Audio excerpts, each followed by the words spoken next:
The Sneetches by Dr. Seuss. So as we read, we're going to be looking for examples that'll help us determine the theme. Now the star-belly Sneetches had bellies with stars.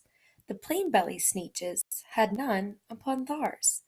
Those stars weren't so big, they really weren't so small. You might think such a thing wouldn't matter at all. But because they had stars, all the star-belly Sneetches would brag we're the best kind of Sneetch on the beaches. With their snoots in the air, they would sniff and they'd snort. Will have nothing to do with the plain-belly sort. And whenever they met some, when they were out walking, they'd hike right on past them without even talking. When the star-belly children went out to play ball, could a plain belly get in the game?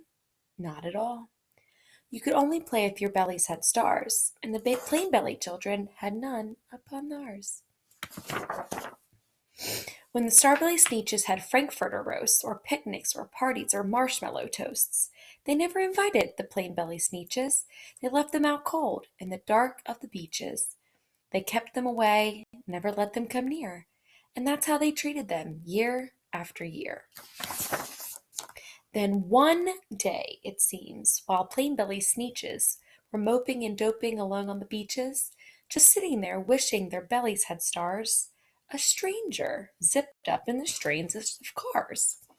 "My friends," he announced in a voice clear and keen, "my name is Sylvester McMonkey McBean. And I've heard of your troubles, I've heard you're unhappy, but I can fix that, I'm a fix-it-up chappie. I've come here to help you, I have what you need. And my prices are low, and I work at great speed. And my work is 100% guaranteed." Then quickly Sylvester McMonkey McBean put together a very, very peculiar machine. And he said, "You want stars like Starbelly Sneetch? My friends, you can have them for $3 each. Just pay me your money and hop right aboard." They clamored inside. Then the big machine roared, and it clonked, and it bonked, and it jerked, and it burked, and it bopped them about. But the thing really worked. When the plain-belly Sneetches popped out, they had stars. They actually did. They had stars upon theirs. So let's stop here and make a quick prediction. What do you think's going to happen now that all of these Sneetches have stars upon their bellies? Then they yelled at the ones who had stars at the start. "We're exactly like you. You just can't tell us apart. We're all just the same now, you snooty old smarties. And now we can go to your frankfurter parties." "Good grief," groaned the ones who had stars at the first. "We're still the best Sneetches, and they are the worst.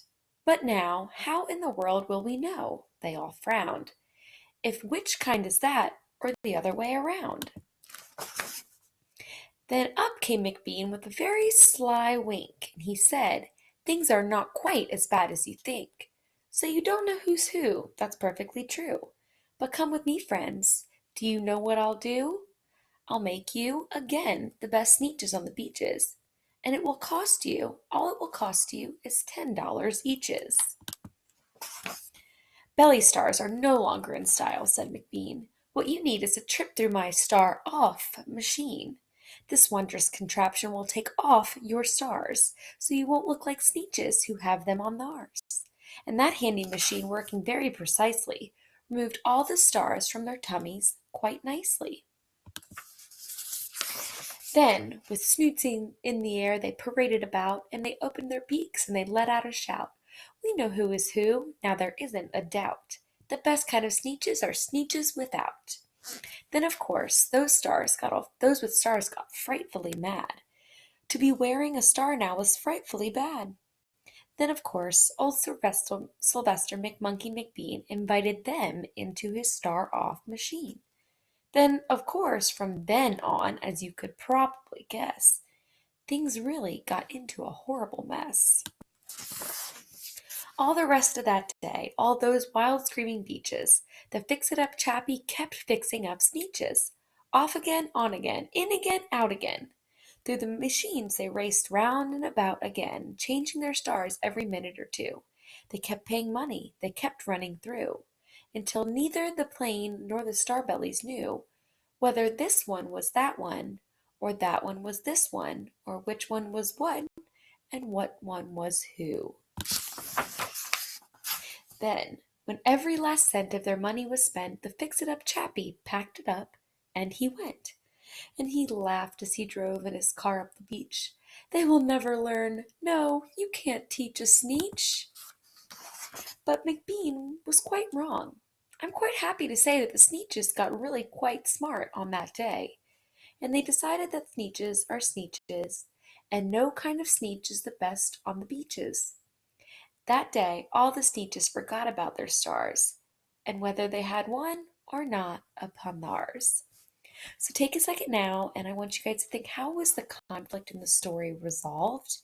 And if there are any connections that you could possibly make to the story that could help you contribute to the theme, or that can tie into our overall theme of acceptance that we've been discussing through.